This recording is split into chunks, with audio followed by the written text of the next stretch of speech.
I welcome you all to Sumita Roy's English classroom. I hope all of you are watching all the videos and learning good English.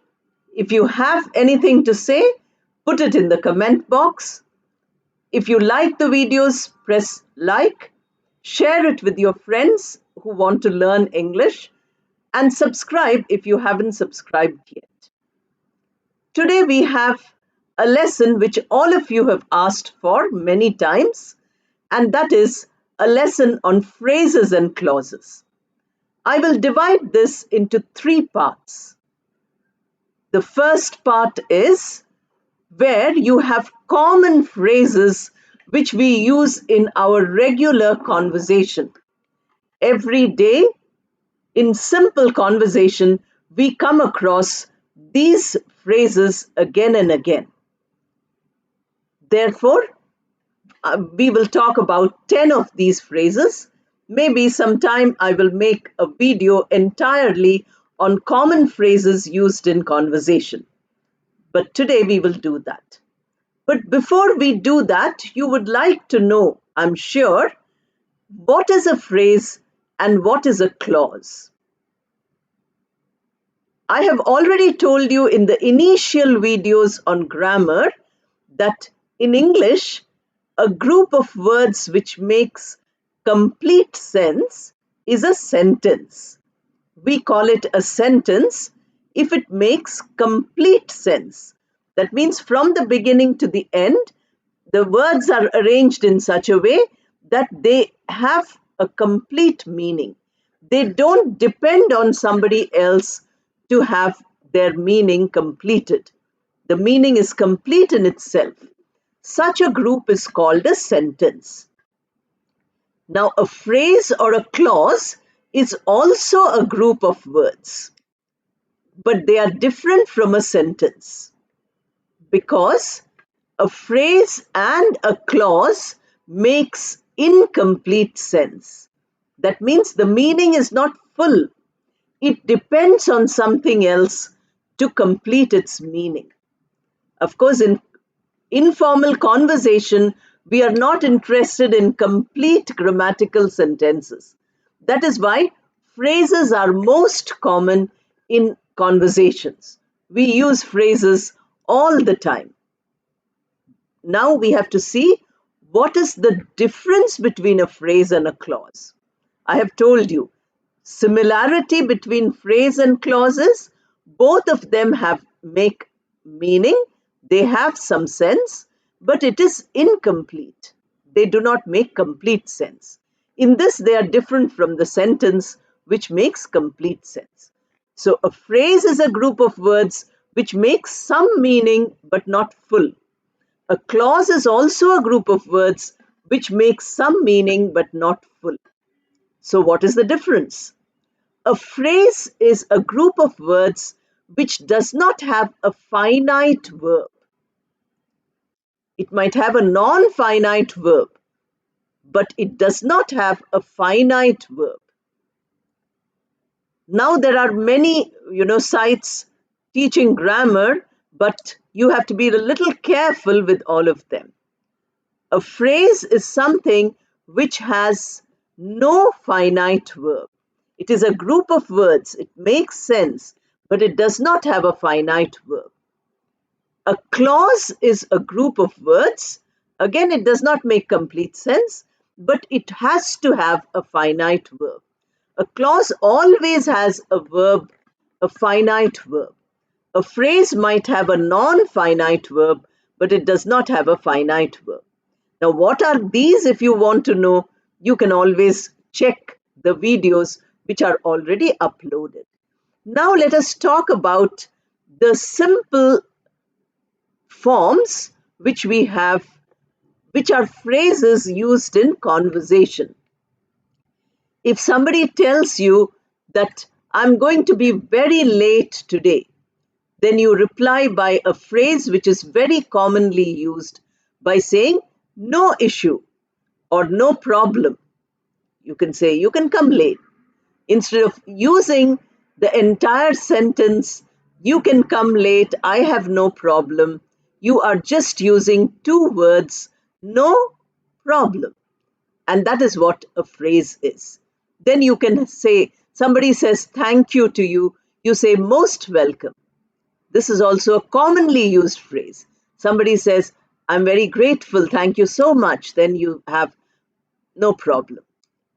Then you, like no issue, you say no worries. Say, I'm sorry I couldn't do the work you gave me. You say no worries. That means you can do it later. It is not so urgent as you thought. So you say no worries. Also, a very, very common phrase which is used in regular conversation every day. Then somebody thanks you for the help you have given. You say, my pleasure. The fruits you sent me in the hospital were very tasty. Then you say, my pleasure. I was happy to send it to you. That is the full sentence. You don't use that full sentence. You just use a phrase, my pleasure. Your conversation becomes very interesting when you use these simple phrases in your conversation. Especially in informal conversation, we must make use of these phrases. Your conversation becomes really excellent if you use these phrases, not long, complete sentences which are grammatically correct. These are all short ones. Somebody wants to say thank you. Instead, they say immensely grateful. You say, you take this, you use my room or you use my desk. That person, instead of saying, I'm very happy or I thank you deeply, says immensely grateful. Again, it's a phrase. You can see all these words do not have a finite verb. So all of them are phrases. Nice try. Suppose somebody is working very hard, they are competing in some competition and they don't get the first prize, they don't get the medal, but they have tried very hard. Then you say, nice try. You say, you don't have to use the full sentence. You can always say, nice try. Then you want to praise somebody. You have done very good work. Instead of saying that, you can say good work or you can say excellent work. No need to put it in the form of a complete sentence. For learners of English at the beginning, these are wonderful phrases to learn because from these phrases, you can start the conversation and carry on the conversation without worrying too much about your grammar or the correctness of the language. If you know a series of phrases, then you have your conversation worked out completely. Instead of saying yes or no all the time, you can use these phrases which are very catchy, which are, attention grabbing phrases. Then you say, somebody says that, I can give you this, you can buy it from me for half the price. Something is new, that person is selling a sofa or an air conditioner. It's been used in the house, but it is still new and it's being sold. So it says, I can give it to you for half a price. Then how do you reply? You use a phrase by saying, amazing offer. You say, amazing offer. And then, you are expressing your happiness that such a great offer has been made to you. Suppose somebody tells, two, three people are talking and you don't agree with all the points. Suddenly, one person has made a point which you agree with. Then you need not say, I agree with you completely or so on. You can say, exactly right. That is also a common phrase. Exactly right. Exactly true. Exactly what I wanted, where you are using the clause form, but it also these where verbs are used in these short expressions, we don't worry. It's only when it comes to grammar that we think of phrases as without verbs and clauses as with verbs. But here, in these expressions, in these small expressions, which we call as conversational phrases, there you can have a verb also. Then you have, somebody says, I can lend you some money. Then you don't want it. You can say, not necessary. Not necessary is not a very polite way of saying thanks, but no thanks. That also you can say. Instead of saying not necessary, you can say thanks, but no thanks. That means I thank you for the offer, but I say no to the money. You're offering me money, I don't want to take money from you. Then these are some of the phrases. I've given you about 10 phrases which you use in your common conversation. Now let us come to the grammatical part of this video, and where I'm going to talk to you about the traditional structural grammar which we have. We start with the noun phrase. The noun phrase has, you have, we have the phrases in various categories. The first category is the noun phrase. We start with the noun phrase, then we have adjective phrase, we have verb phrase, we have adverb phrase, and we have also prepositional phrase.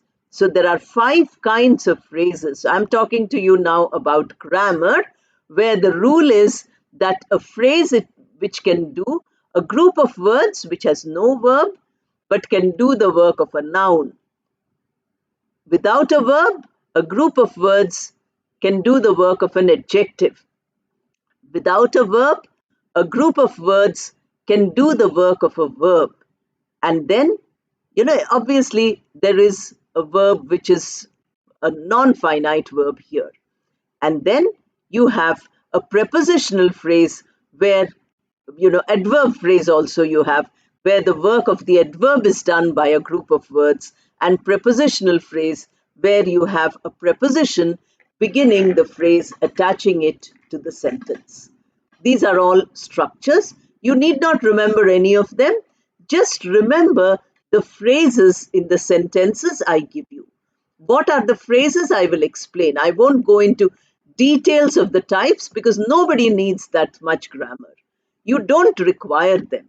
I'm giving you simple sentences to make you understand what is a phrase and what is a clause.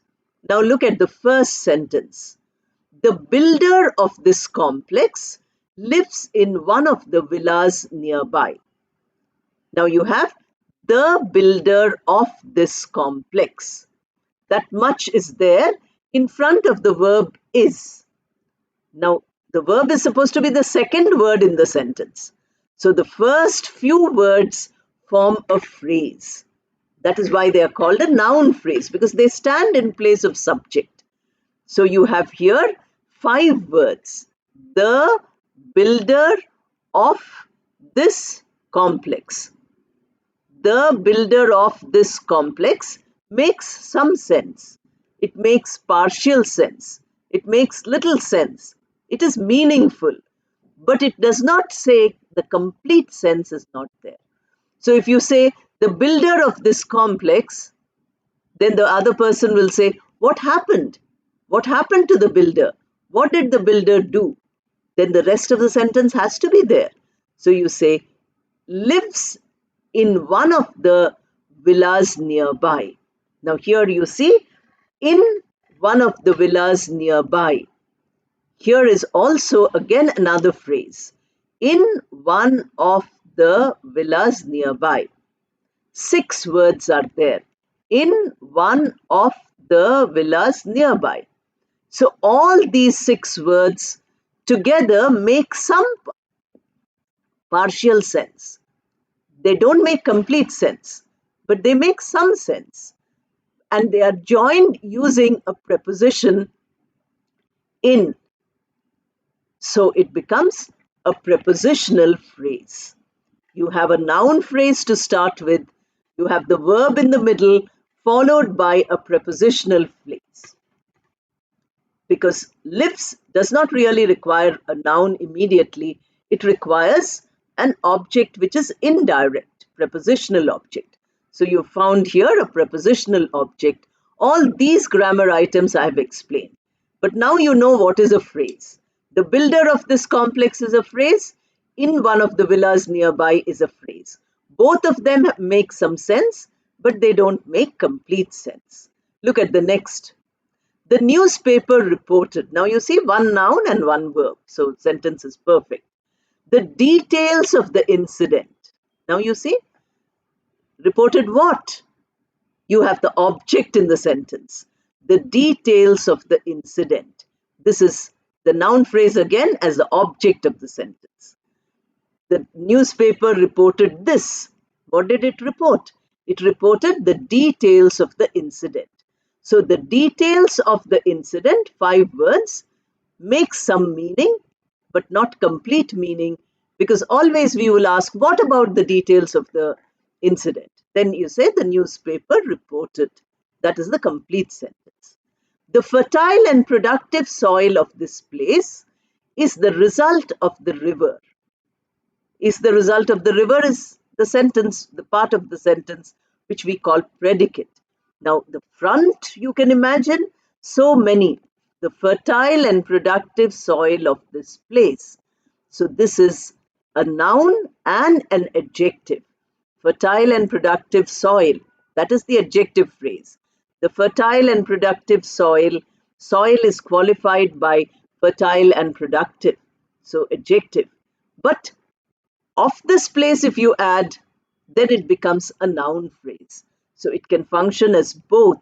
The fertile and productive soil is a phrase.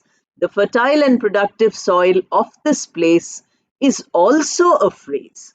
One is a smaller phrase, one is a larger phrase. But both of them are phrases because they are incomplete and they don't have a finite verb. Education has become very highly technical. Education, noun, has become verb, perfectly fine. Very highly technical. Now you have what is called adjective phrase describing education.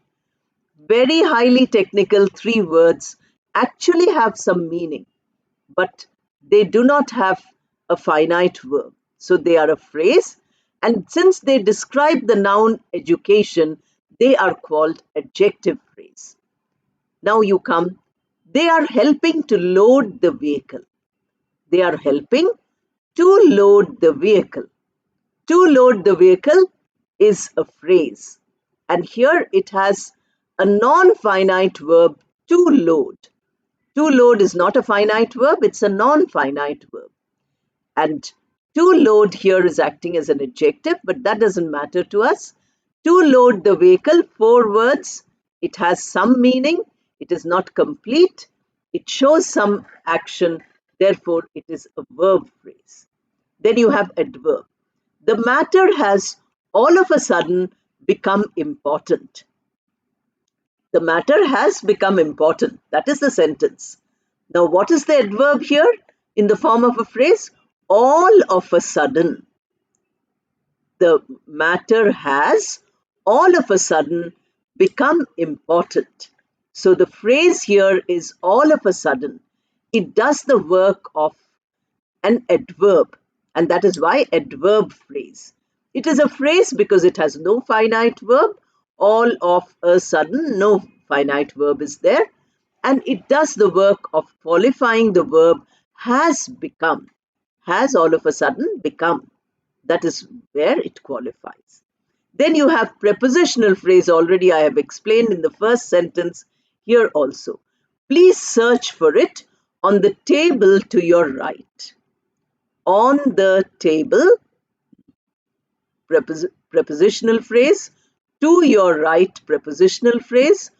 Together on the table to your right, also prepositional phrase. The words make some sense on the table to your right, but it doesn't make complete sense. Therefore, we call it as a phrase. These are some of the phrases which we have used in sentences. The phrases are there. I have identified each phrase. If you want to write them down, go carefully to that part of your screen where there is a symbol CC. If you press that symbol CC, you will be able to see the script, because I'm not finding time to give you both the script and the video. Therefore, I need your help. All viewers will help me because I told you already that all of us are a team. We are trying to help each other, and our aim is the same, and that is to learn good English. So now we come to clauses. A lot about clauses you will find in the pronoun chapter where I have done relative clauses. Relative pronoun. Every sentence which has a relative pronoun has a clause which we call a relative clause. A relative clause is called a subordinate clause or a dependent clause. For instance, who? The person who you want to meet is absent today. You can also say the person whom you want to meet is absent today. So who and whom. The person whom you called did not answer the phone. So whom you called, who you want to meet, these are all clauses. Who you want to meet, want is the verb here. Whom you called is the verb here. So these are finite verbs, and that is why they are called clauses. They are not called phrases. So this is relative pronoun and therefore relative clause. Then you have whose. The person whose house we saw is very rich. So whose house we saw, that is the clause. It is the subordinate clause. It is a lower level clause. It is a dependent clause because the main clause is the man is very rich. The man whose house we saw. Whose house we saw is a group of words. It has a verb, whose house we saw. So saw is the verb here and connected with the relative pronoun whose.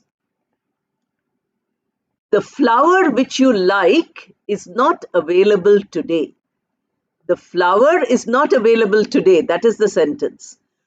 The clause which is subordinate or dependent is which you like. Like is a verb, so it becomes a clause. A group of words which makes incomplete sense. Which you like. Which you like makes some meaning. There is meaning, you can understand the meaning, but it is not complete meaning. It is not a sentence. Therefore, it can be inserted into a sentence. Phrases and clauses are usually inserted into a sentence. But if you are talking informally, if it is a conversation, if it is a dialogue between friends or an informal occasion, then you can use phrases and clauses without putting them in sentences. You need not make a complete sentence. That is important. I'll give you some conversations in a video where we use only phrases and clauses. We need not go into the complete sentence pattern. Let me see when the time comes. So which and that also are relative clauses. So who, whom, whose, which and that. These are all relative pronouns which introduce a relative clause into a sentence. Then we have a conditional clause. Conditional clause is where the one clause depends on the other. You have two clauses in the sentence. One of them is dependent on the other. If you have the time, do visit me today. So two clauses. You have time, do visit me. Two clauses joined by the word if. The moment the sentence starts with if or the middle of the sentence there is an if to introduce a clause, this becomes a clause of condition. There are other kinds of conditional clause also, that is unrealized condition. That means condition is never going to be fulfilled. Already action is in the past and it is never going to happen. Had they come on time, clause. Had they come on time. You can also say if they had come on time. they could have seen the fireworks. So this is impossible condition. They never came, fireworks are over, they could not see. Had they come on time, if they had come on time, they could have seen the fireworks. Now they cannot see. If you have time, that is future, please visit me today. That is a real condition. That means in the future it is going to happen, so you can easily choose. Conditional clause means it gives you a choice, so you can use it when you have a choice. Sometimes the conditional clause is an independent clause. We will do types of sentences when I will tell you more about this. You have, the weather is fine, so we may have a picnic. Now, so we may have a picnic is the clause. The weather is fine is a sentence. No problem with it. Complete sentence. You are adding something to it. We may have a picnic also is a complete sentence. But the moment you use so, it becomes a clause. Because so we may have a picnic is incomplete in its sense. Why should we have a picnic? So we may have a picnic requires the reason why we should have the picnic. And that reason is missing. Therefore, it is called a clause which is independent. But even if when it is independent, it requires something to complete it. Independent means it can have, the meaning which is equal. The weather is fine, we go for a picnic. Both are independent of each other. But when they become dependent on each other, there you find that you have to have the clause which is a dependent clause. There are various types of phrases and clauses which very often, when you read good English, when you read a high level of English, you will come across them again and again. When you start reading some books and novels or self help books, you will find that these are used very often. So, this is where you prepare for it. Plus, but for those of you who are only beginners, so much detail is not required today. Today you are beginners, so you don't need so much detail today. A day will come when you will reach that advanced level. You won't remain beginners always. You will reach that advanced level. And once you reach that advanced level, you can come back to these videos because once it is on YouTube, it is available to you forever. So in 6 months or 1 year, you become better and you come back to it. Suppose you learn at an advanced level, you're already at the advanced level. You learn whatever I have told you in this video. You practice it and you spot all the phrases and clauses when you are reading the newspaper or reading a book or a novel. Then, after few years, you get a doubt as to what exactly is a phrase which you want to use or what exactly is a clause. Then you visit this video again, you watch it again. That is what I'm trying to tell all of you, that there are more than 100 videos now. Choose what you want to watch. I'm telling you in one video about other videos, which will help you to learn. Like today, I said, go to the video on relative pronouns, and there you will find all of them are clauses. Every example I gave you for relative pronoun is a clause. And the clause is only a group of words, it is not the full sentence. When the group of words is complete in itself, we don't call it a phrase or a clause. We call it a sentence. So, this distinction, if you keep in mind, then you would have got it right. Since many of you asked, this is in brief about phrases and clauses. Much more is there, but I don't think you require all those details. So thank you for watching and all the best.